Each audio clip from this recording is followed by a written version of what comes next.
Everybody, as the church clock has just struck 4, I'd like to say how lovely it is to see you all here for the Friends Talk again after so long. It's been really lovely to have everybody back again.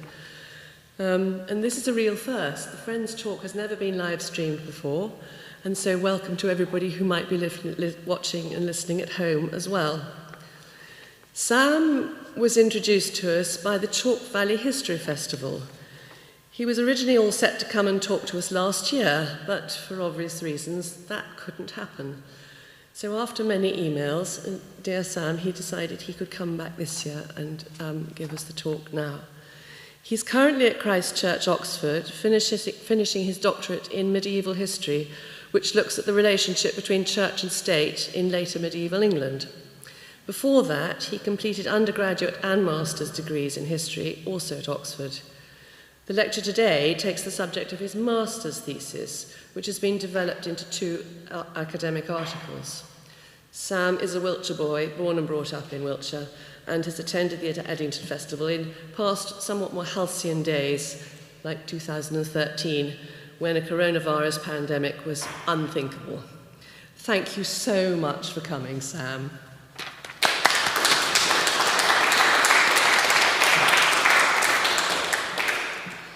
Thank you very much, Susie, for that kind introduction, and thank you for you all for being here. It's a real privilege to be here to speak to you.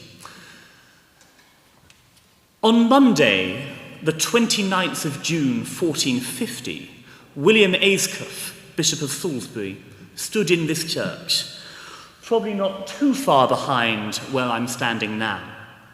He was celebrating Mass for the feast of St. Peter and St. Paul, and dressed up in all his clerical finery. Ayscough had been Bishop of Salisbury since 1438, and had celebrated innumerable Masses. But this one was to prove rather different. Midway through the service, a crowd, perhaps 600 strong, burst into the church. They shouted at him and called him a public traitor. They seized him. They tore him from this church. They dragged him up the hill outside. They set upon him. They attacked him with staffs, with cudgels, and with boar spears. They stripped him naked. They stole his cash, his horses, and his belongings. That day, Ayscough died a horrible death at their hands.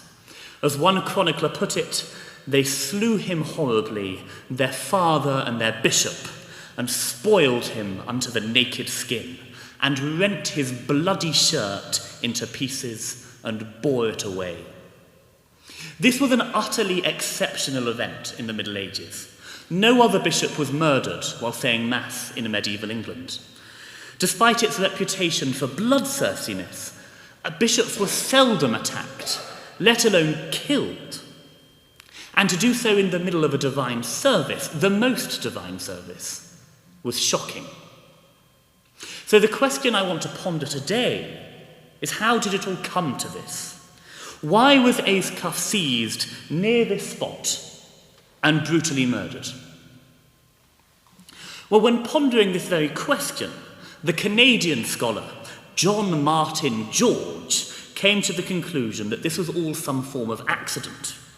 That Ayscough was just the wrong man in the wrong place at the wrong time. But this doesn't make sense. This was no one-off attack, but the culmination of a series of attempts to get at Ayscough and get at his belongings. Earlier in 1450, in January, a mob had gathered in Kent with the intention of rising against the traitors of the king, one of whom they named as Ayscough. Then at the start of June, the participants in Jack Cade's rebellion, who marched on London from the southeast and encamped at Blackheath, declared their wish to execute Ayscough, and indeed posthumously indicted him at the Guildhall of the City of London in July. Trouble soon emerged in Wiltshire too, and on the 20th of June, over a week before Ayscough was murdered, a cask of his red wine was stolen from his manor of Potter, some 8 miles northeast of here. But things got really bad for the bishop on the 28th of June, the day before his murder. A gang of men stole one of his horses from Imber, just 5 miles away. That night, his baggage train was raided at Maiden Bradley, about 14 miles down the road. People plundered an enormous variety of goods from his baggage, apparently including 12 silver basins, 20 silver pots, 40 gilded silver bowls, 6 silver salt cellars, 72 silver spoons, 48 silver vases, and a gold and silver crozier. And then, the next day, the rebels came calling for the bishop himself here at Edington and killed him. But this wasn't the end of the attacks on Ayscough. The day after, on the 30th of July, a crowd of men from Salisbury and from the nearby village of Harnham assembled on Harnham Hill and voiced their intention to plunder the lands and goods of Ayscough. They moved to his manor of Woodford, about 6 miles north of Salisbury and 20 miles southwest of here. At Woodford, they stole lead from the roof of the bishop's manor house, swans and cygnets from the manor house pond, and a flock of 300 sheep from the manor farm. 4 days later, on the 4th of July, a group of rebels ransacked the bishop's palace in Salisbury, with the insurgents breaking into the palace and stealing all the bishop's charters and taking them into a field outside of the city, where they cut them into shreds and burnt them. 2 days afterwards, on the 6th of July, another gang of men broke into the bishop's manor houses at Potton and Ramsbury. Finally, almost a month later, a man called Robert Godfrey returned to the bishop's house at Woodford, stripped lead from its roof again, and stole all the valuables he could from inside of it. What all these attacks on Ayscough show was that his murder here in Edington was no fluke, no coincidence, no random act of violence. Rather, it was just one part, albeit by far the most dramatic and the most momentous part, of a slew of assaults on the bishop, on his property and on his goods. These occurred over several months and over broad swathes of southern England. This can only have reflected a real anger with the bishop, an anger which was not assuaged by his death, since targeted attacks on him continued even after his murder. But why did people loathe Ayscough with such ferocity? So the most common explanation of this offered by contemporaries was that he was a sinister character at the heart of the English government, who exercised undue control over the king and was constantly in Henry VI's presence. This was articulated by the text called the Great Chronicle of London, which said that the king was ruled by flattering and false counsel, such as by the Bishop of Salisbury and others. The Chronicle of Crowland Abbey, a monastery in Lincolnshire, also echoed this and said that Ayscough was one of a group of men who prevented anyone from appearing before Henry VI and gaining his favour without their own connivance. But this just doesn't appear to have been true. Ayscough was sometimes in the royal court, as he was Henry VI's confessor, but he was by no means always with the king, which would have been necessary if he really was to perpetually guide Henry VI and control access to him. We've got lots of evidence for this. We have the royal warrants from between 1446 and 1449, which name those present with the king when they were approved, and Ayscough appears in only 8% of them. We have the records of the king's council, but Ayscough was only present in 6 of 158 known meetings between 1443 and 1449, or 4% of them. And we have Ayscough's episcopal register, a large volume which details all his business as Bishop of Salisbury, and often details where he was when he was conducting that business. And that register locates him as customarily in his bishopric, rather than up in London or following the king around.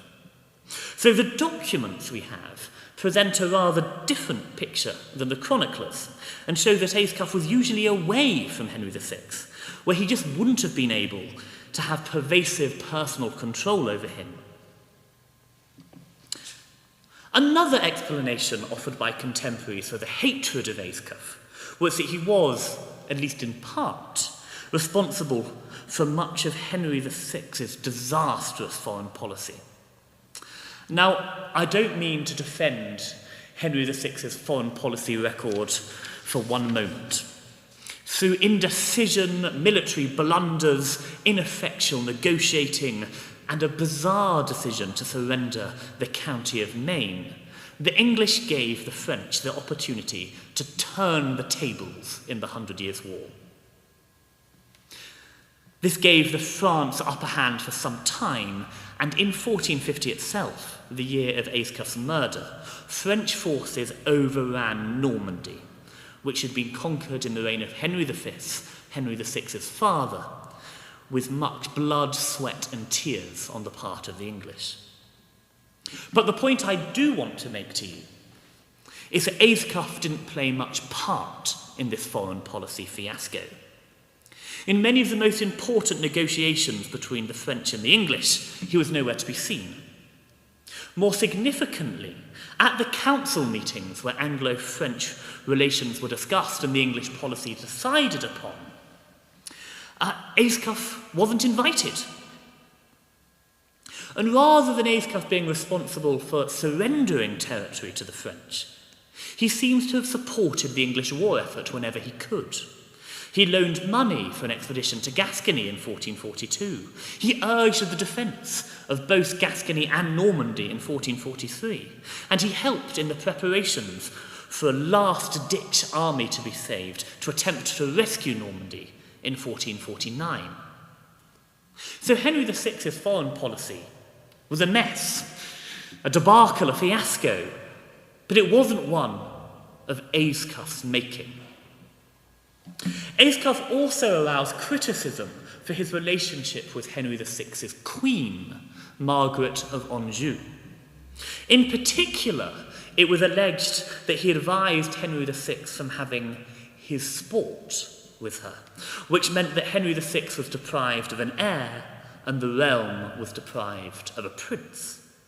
But this allegation, which was made by a London draper who had absolutely no way of knowing what Ayscough had said to Henry VI, seems nonsensical. It doesn't appear that Henry VI abstained from sleeping with his wife. His chaplain, John Blackman, wrote that while Henry VI eschewed licentiousness while he was young, this all changed when he espoused the most noble lady, Lady Margaret. More importantly, as far as Ayscough was concerned, he'd married Henry VI and Margaret of Anjou in 1445. Without wishing to be crude, in the Middle Ages, when one married someone, it was expected that that marriage might well be consummated. So these criticisms of Ayscough's intrusion into the marriage of the king and his wife seem to be grounded rather more in lurid imagination than in fact. Finally, contemporaries rebuked Ayscough for his involvement in the downfall of Humphrey, Duke of Gloucester. The Duke of Gloucester, known by some as Good Duke Humphrey, was the son of Henry IV, the brother of Henry V, and the uncle of Henry VI himself. He'd fought in France in the 100 Years' War and had become a prominent opponent of some of the policies of the English government. He died in suspicious circumstances in 1447 at a parliament held in Bury St Edmunds, where he was arrested. A chronicle known as the English Chronicle said that Ayscough was assenting and willing to Gloucester's fall. But again, this seems rather unlikely. None of the other contemporary accounts of the Parliament at Bury St Edmunds make any mention of Ayscough. We know that he wasn't one of the courtiers who diverted Gloucester from the king's presence when he arrived in Bury, nor one of the nobles who later arrested the Duke. We also know that he wasn't one of the group of people who were presumably intimately bound up in proceedings, who benefited from the redistribution of Gloucester's belongings after his death, or from the reallocation of his estates. Indeed, Ayscough wasn't one of the men who attended the important council meetings where it seems that Gloucester's fate might have been discussed. So once again, it seems unlikely that Ayscough played a particularly prominent part in the Duke of Gloucester's fall from grace. All of these complaints, however, were articulated by the people of England in the run-up to Ayscough's death. So in 1446, a man called John Cade said in London that Ayscough manipulated the king to the extent that his rule was naught. In 1447, it was reported that a group of men in a tavern on Fleet Street said that Henry VI was ruled by sons of beggars, including the bishop. In early 1450, a rhyme called for Ayscough to be done to death by May, and a poem written about that time called on the bishop to be imprisoned in the Tower of London. But the question remains, if these allegations surrounding Ayscough seem to have been harsh, unfair, and inaccurate, why did they come into being? Why did people believe, or at least articulate, these charges against the bishop? This all had its origin in how Henry VI was a simply terrible king of England. In the words of the French chronicler Jean de Warren, he was neither intelligent enough nor experienced enough to manage a kingdom such as England. More bluntly, John Wheatomstead, the abbot of St Albans, wrote that he was half-witted in affairs of state. Or even more brutally still, the anonymous author of An English Chronicle said that he was simple. Henry VI appears to have enjoyed granting petitions and doling out patronage, but he seems to have done so rather incompetently. In February 1438, for example, the same piece of land was granted to two different people on 2 consecutive days by the king. But Henry appears to have had no interest in the broader work of ruling the country, and thus seems to have left it to others, notably men like William de la Pole, the Duke of Suffolk. While people like Suffolk seem to have done the best that they could, although that is the subject of some debate amongst historians, this just didn't work in a political system which relied on the king, the man at the heart of English politics, to do his job. This ultimately led to the whole of government not really working, and lay behind the foreign policy crisis, a financial crisis as the government dug itself deep into debt, and a law and order crisis as disorder swept the country. Now, all of this made it rather tricky for the political community. We can't tell whether they understood in 1450 that it was Henry VI's own incapacity, inability, and ineptitude which lay behind the crises. But what we do know is that there was no established way in which they could criticise a king who'd done little wrong per se, just little at all. This obliged the people of England to search for ways to explain England's woes and for scapegoats upon whom to pin them. And when they searched for scapegoats, who better than Ayscough and men like him? Ayscough was the king's confessor, who'd married him to his wife. He was close to the king, and thus, irrespective of his actual guilt, an easy target. This fits with what happened to other bishops in 1450. Now, I started this talk by saying that bishops weren't often attacked in medieval England, and that's true. But the summer of 1450 was an exception. Alongside Ayscough, John Stanbury, Bishop of Bangor, who was another confessor to the king, was also criticised, and Cade's rebels mocked him in one of their songs. The Queen's confessor, Walter Leichhardt, Bishop of Norwich, also earned rebuke, and was attacked by an angry mob, but he managed to get away.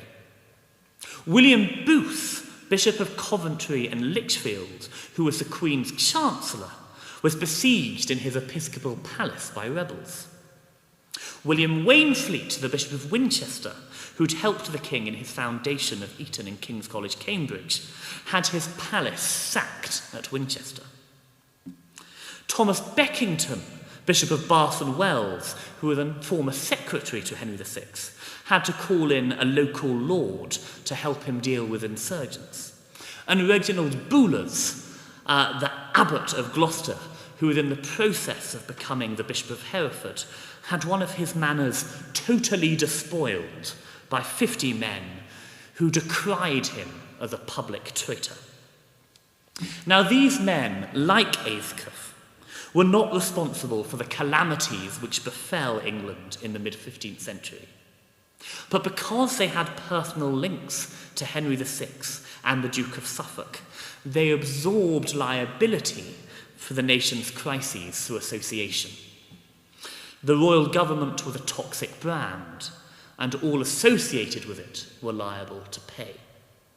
And all of this caught up with Ayscough in this very church, not far from this very spot, 571 years ago. Ayscough had played only an occasional role in central government and seems to have been innocent of many of the charges levelled against him. But he was connected to the king and tarnished by that connection. And so, when the rebels looked for someone who they could blame, who they could take their anger out on, they found Ayscough. They ripped him from this church and they murdered him on the hill outside. It's not the happiest story, I'm afraid, but it's one in which events in this church and in this village caught the attention of commentators throughout the country. I should leave the final word to one of them. William Ayscough, the Bishop of Salisbury, while celebrating Mass at an altar in Edington in his own diocese, was forcibly seized by his own spiritual children without reverence or respect for the sacrament, and was needlessly robbed and put to death. On that not especially cheerful note, thank you very much.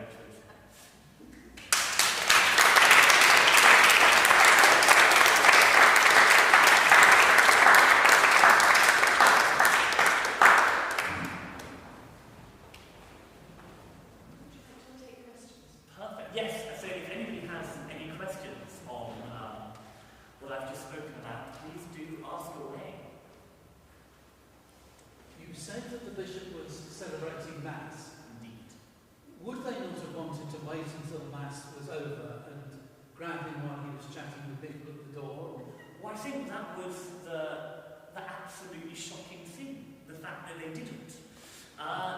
Normally, the consecrated host was an enormous deterrent to violence.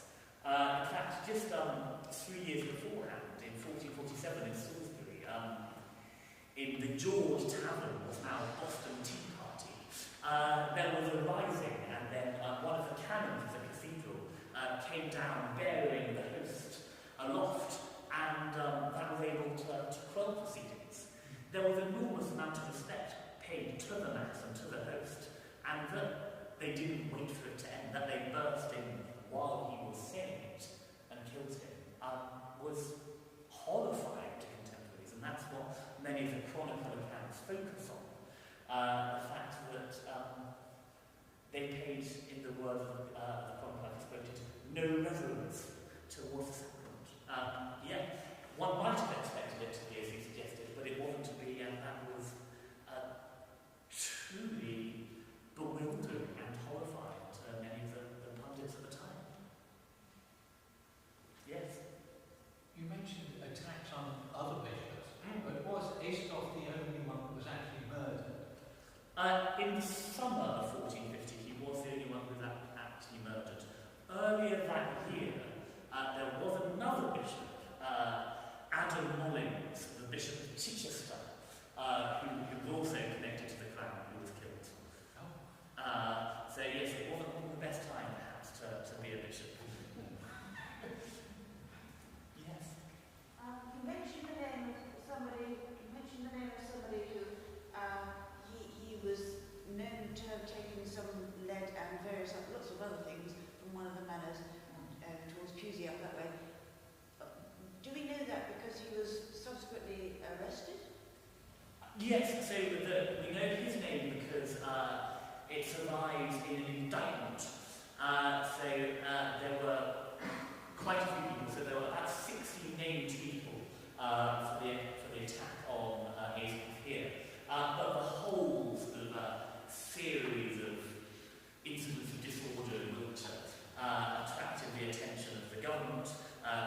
sent a judicial commission down to investigate what went on, and we know the name of some of these people because they were indicted to the court.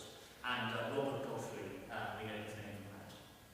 Could I ask a supplementary? Of course. Just in case, is right, they were indicted, which is, we know that the law then was, well, who's to say, but were they all basically killed?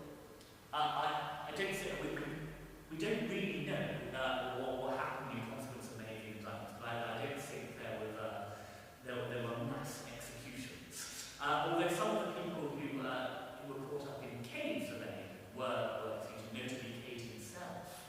And we do know that because, yes, he was put on great public display, and indeed it was a measure of the level of disorder in Wiltshire that a quarter of Cade was sent to Salisbury to be perhaps put on display and given as a warning to the citizens not to try anything again because this might happen. Was Wiltshire a particular centre of discontent, or is it just that we're just in Wiltshire? A bit of both, I have to say. The biggest rising at that time was what's known as Cade's rebellion, and that was in Kent, really. But there were risings throughout much of southern England. So there was trouble in East Anglia, there was trouble in Oxfordshire. So there was many, throughout much of southern England, in many of the counties, there were disorder occurred. However, Wiltshire was one of the more prominent of those outside the southeast, and in the north it seems to have been relatively calm. So Wiltshire was up there, but was by no means alone in being a focus of discontent in the summer of 1450. Can I ask a question about you painted a very good picture of the disorder throughout the country, and you say all the bishops were connected to the king, and the whole thing was going badly. But things going badly doesn't necessarily mean you're going to have widespread rebellions on such a massive scale. I mean, normally it's something like when governments become more efficient and they try and get taxes out of them. That's when you start putting people on the streets. So I just want to know what you'd like to say on that. Well, I think tax was definitely a major spark for rebellion in the nation, notably the province of Roberts. Yes. However, it was by no means the only cause of rebellion at this time. Notably the three big rebellions of this period were the Province of Roberts, certainly into one of the tax or prominent Cade's rebellion of 1450, which I started to allude to today, and the Pilgrimage of Grace of 1536, which was a more religious rebellion. And in this instance, there was what appears to have sparked it, at least in the southeast, was sort of abuses in local government and administration in the county of Kent. However, it snowballed from there, and it seems to have been a significant anger at government incompetence, and particularly the loss of Normandy, rather than necessarily any attempt to get taxation. Although in 1450 the king did attempt to get taxation, and remarkably it was refused, because refusals of taxation were not customary in medieval England, and the fact that the Commons refused to grant taxation in the Parliament that year, I think, shows that they were really very cross, and was another indication of quite how much turmoil and discontent was there.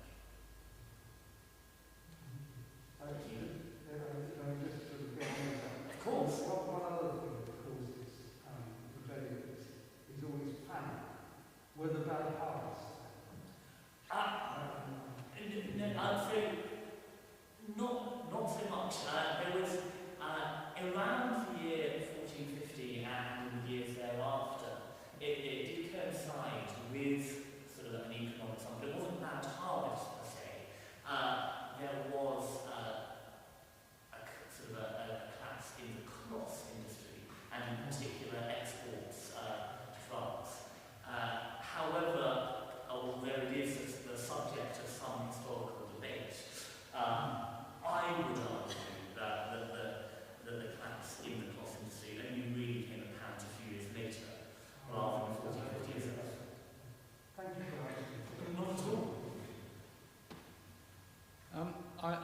with the Cade and the south of England and the Ayscough discontent, it seemed to finish round about sometime in the early 1450s. Was it then self-contained, and did it have any influence on what happened slightly later with Edward IV? Well, I think insofar as the disorder itself, the disorder was quelled, and the following years were marked by further examples of public insurrection of that nature. However, I think what 1450 did do was shock the political system. I think people had sort of been able to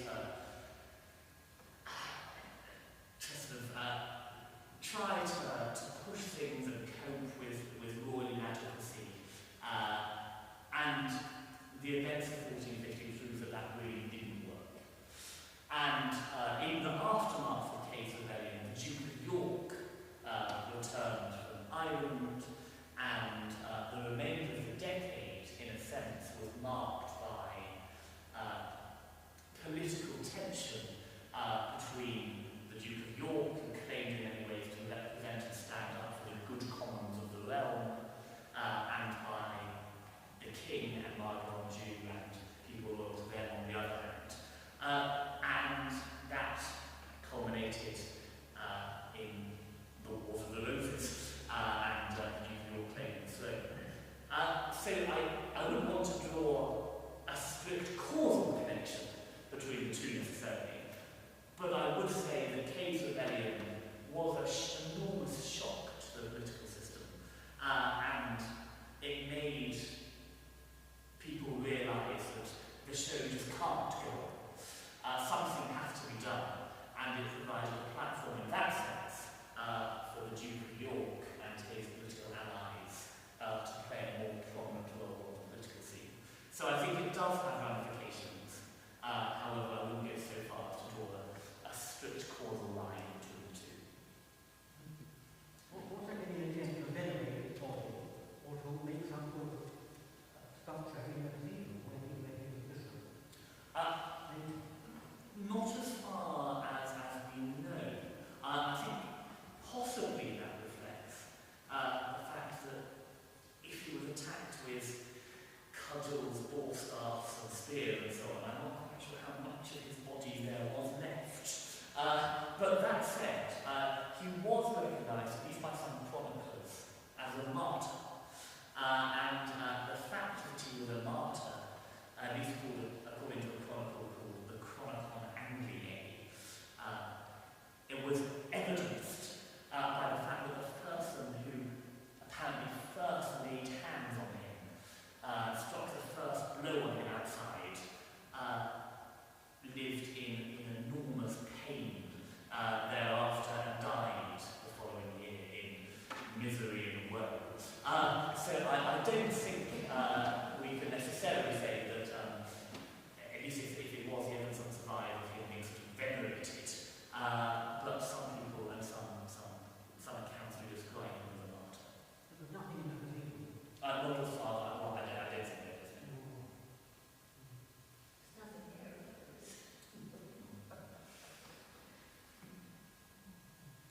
Any further questions? Well, marvellous. Well, thank you very much indeed for listening and for answering questions.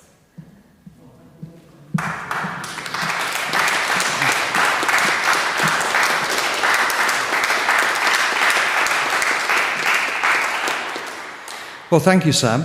That was enlightening. And I have to say, we'd like to express a great thanks on behalf of the Friends of Edington and, of course, the church. Today you've brought alive a piece of history and put it in the context of society and the state and the relationship with the church. That was quite fascinating. I had absolutely no idea about all the things that had gone on, nor the continuing attack on his estate after he'd died. So it was absolutely fascinating, I have to say. So I'd like to say thank you very much on behalf of everyone present and the church. And if we could show again, please, with a show of applause for Sam. Thank you.